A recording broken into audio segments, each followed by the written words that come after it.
So we come to the very powerful session where we are going to talk about a lot of interesting things. And we have Beena Unnikrishnan here. She is a writer, an artist, and a filmmaker. And we have a 15-minute session with her, and every word she speaks is very important. So, you know, Beena, welcome to the show. Thank you so much, Miko. Thank you so much. So, you are an artist, and you have come up with paintings, wonderful paintings. Before we go into that, Shakti, the mother goddess. She is the embodiment of the cosmic energy itself.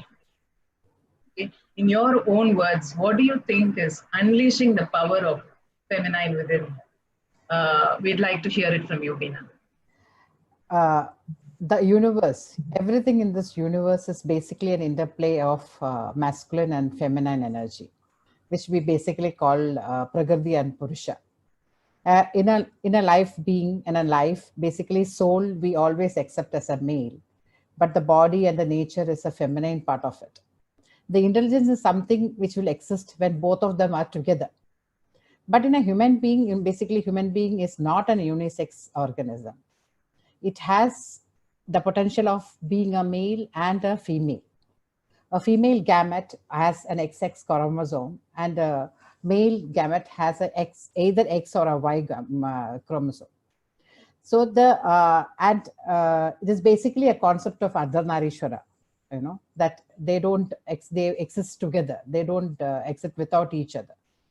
And a primitive godhead, it has two parts, a medulla and cortex.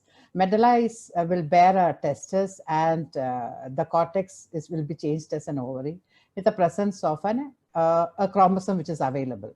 And X chromosomes makes the medulla to regress, and the cortex will be changed as a female sex, and the vice versa. So in such a scenario, even though after the formation, a testis secretes the hormone of a man along with a little bit small amount of estrogen. The same way in a female also, she also produces estrogen as part of androgen, as part of even estrogen also.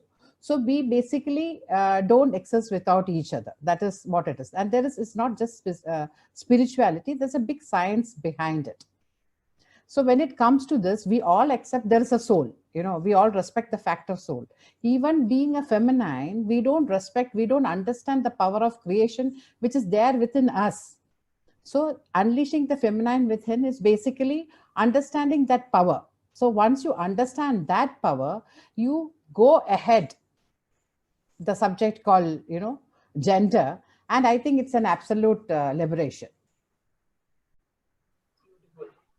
So within us, there is a masculine, there is a feminine in every person. Yes. That's what you're trying to say. Yes. Wonderful, Beena. So nice to hear that.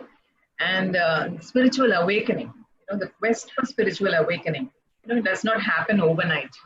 I have read that there is an incident, probably an illness or some life-changing event, or some people who would have really influenced you.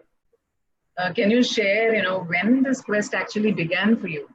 And who are the people who actually influenced you? Maybe yes, what you said is right. It is not an overnight miracle that can happen. If something happens to somebody like that, then they are blessed, I should say. It's a long journey. It's basically a journey. I feel spiritual awakening is a journey which you take it inside, not outside. It's an inward journey to yourself. So I belong to Kerala. I'm from a Hindu family. But even though being in Hindu family, my exposure to spiritualism was just, lighting lamps in the evening or to going to temples without knowing why we are doing for it. It's just a ritual. But when just 20 years back, a colleague of mine, a young girl, happened to be a Reiki healer. And, I got healed a severe headache with her. And that, that's the first time I'm hearing about energy. And that literally inspired me to understand more about it. And I was lucky enough to get a guru who has embedded the system and the process in my lifestyle. So while doing this Reiki healing and all, it is an it's a beautiful experience. And there was a type of fire which was there inside me to learn more. A lot of people, spiritual people, you have kept I met during intervals, and they kept that fire on. I'm being a painter. I always painted, copying Raja Ravi Verma's painting and, other masters' painting. But, I slowly I'm not a trained artist. So I lost that interest in copying them. Suddenly my attraction was geometrical figures, that took me to Yendra and Tantra, the doorsteps of that. But during that also, I was not happy with my paintings. There was some life missing, That quest took me to the doorsteps of Dr. M.M. Alex, my mentor, I will call him. He actually totally changed my, perceptions about spiritualism, about life. Everything was changed with it. And I started understanding there's an energy which you can connect by yourself, which is called as Tantra. That is the technique, Tantra is nothing but technique. We people have a lot of wrong notions about Tantra, but it's just a technique of connecting to the higher self. There, I started, my first series was Nakshatras, a series of paintings, based 27 paintings. In fact, Travel with the Moon, 27 constellations, and the Sun, Moon, and the Naga. But okay, everybody has the best times doesn't last for long. I lost Dr. M.M. Alex from my life. And after that, last 4 years, I've been working on a subject called 64 Yoginis. In fact, I've completed that paintings. 64 Yoginis. Before we go to that, this number 64 is very significant. I know that it is very significant in Hindu religion, but I just read up a little bit, in other faiths also, the 64 is very important. Is there a reason behind 64 Yoginis, Beena? 64 is a beautiful number. It's like a lot of power behind it. You have 64 squares, 64-bit in computing, and in fact, 64 nucleotide in genetic codes. When the genetic code is transferred in 64 points, that is also there, and 64 art forms, and there are 64 energy chambers in your own body. But the root is number 8. Okay, the number 8, number 8 is 8 tattva, we call 5 elements, but along with the elements, you have sun, moon, and the manas, the eye, is also part of it. And you have the 8 limbs of yoga, the Ashta Siddhis, and so much numbers in 8. But when our subject comes, it's 8 cluster of 8 goddesses, which we call as matrikas. Yes, and yoginis, in fact. So our viewers are across the globe. So, let's start at the very beginning. Just a basic question which people might have in their minds. Who are yoginis? Yeah. Are they manifestations of the goddess Shakti? Or are they female or feminine guardian angels? Who are yoginis? It's a long story, but we have to cut it short. It's basically a story of creation, I'll say. As per Tantric cosmology, in fact, before Vedas, Agamas and, Shaiva Siddhantam and the Kashmiri Siddhantam, all that, the universe is perceived, maintained and created by 2 fundamental energies, which we call male and the female. Okay, the Shiva is a pure consciousness, and he is the awareness to the internal and external universe, wherein Shakti has always controlled the creation, the maintenance, and everything has been done by her. But Shiva has taken a form of Bhairava to control time. So time, says that time is the lord of Kala, is lord of time, basically. During that time, the same time, his consort Bhairavi also have taken place.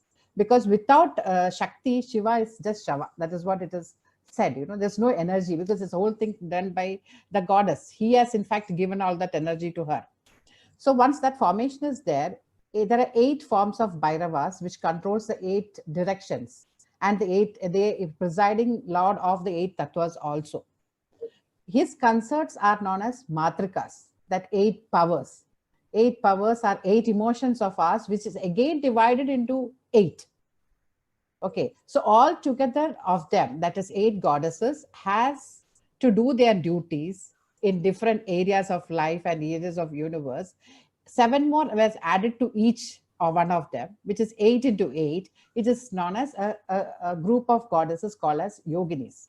Without them, there is no creations. Shiva is actually formless. The form is Shakti. Not only in the universe, but also within us. They are present in us, in our own body, they are present. It is basically said that Yad Brahmande Tad Pinde. So whatever is in the universe, it's basically you reflect it in your own body. But to this all, God and goddesses. But when it comes to the real facts of life, Yogini in this universe it's in this present time is an enlightened woman with a lot of passion, power, knowledge, and deep insight, which can make changes in this particular world. They are also called as living yoginis. So we are sitting in front of a lot of yoginis today. So they lie within our body, They are like, yes. When you say that, I just get goosebumps, and I'm sure all the viewers, would love to know a little more about how yoginis are within you, how to bring that out, that energy. You imagine, in fact, Buddhism really follows the system of, mandala of the body. You imagine, a body mandala with all these powers, which I mentioned earlier. There are 64 sacred energy centers in our own body itself. When we say that our own body, there are energy points where the prana, where the Shiva and Shakti resides. As per sage Agastya, he's called it as marma points, where two or more life tissues, bones, all these things meet, which we call it as marma. Okay, where treatment, healing, because it's going to that particular life force itself. So there are 108 marma points, and one is the manasa itself. Out of that, 64 are kula marma points, which are the vital points of the life, where the prana exists, where this goddess exists in our real body. It's basically more of understanding. So when in such a scenario, I believe that these are the points where goddess or yoginis exist. I'll just tell you a story to explain this. During Samudra Madan, Shiva consumed poison and he becomes blue in color and he fell unconscious. During time, goddesses takes the form of Tara and breastfeeds him, and takes out that poison from his body. And Tara is also, she's a goddess of compassion. She's the goddess of speech and wisdom. She is also known as Neela Saraswati. And the Shiva at that particular position is known as Neelkant. Okay. The marma point associated with the speech is known as Nila, which is there in the throat. And the Saraswati, which we call as against goddess of speech, it's a vital channel, which is ending in Vishuddha Chakra, again throat. Don't you think it is beautiful? And some mysteries behind it. So I feel this is just an example. I'm actually, after my painting, this is my research. I hope that is going to be a wonderful journey again. Beena, is it possible for you to, share at least a few paintings? Because we're running out of time. I'd like, you can show the iPad closer to the camera. Yeah. What you see behind me is one. Yeah. I can see 2 or 3 yoginis behind you. Yeah, I can see some of them. A little closer. Because of the light, Yeah.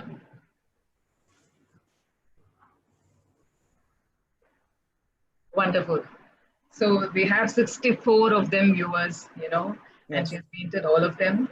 And it's just wonderful to see. I have seen them, but, it is not possible for us to see them. So I just asked her to share just one take-home message, because you can see the message. Some paintings are there in my website also. People who can see. See, I would like to one phrase, just a take-home message for all the. I would like to read it out for you. Sure. I in fact thank you for all of you for being being good listeners to it. From Devi Puranas, Devi says, "I am manifest divinity. I unmanifest divinity, and I transcend divinity. I am Brahma, Vishnu, and Shiva. I am the Lakshmi, I am the Saraswati, and I am the Parvati. I am the moon, I am the stars, and I'm the sun. So I'm animals, I'm in everywhere, you know. So in such, we are in a country, we basically, we believe, in fact, so the last line is, I'm a female and a male in the form of Shiva. So we are in a country, we are all empowered. So we really don't have to look for empowering ourselves.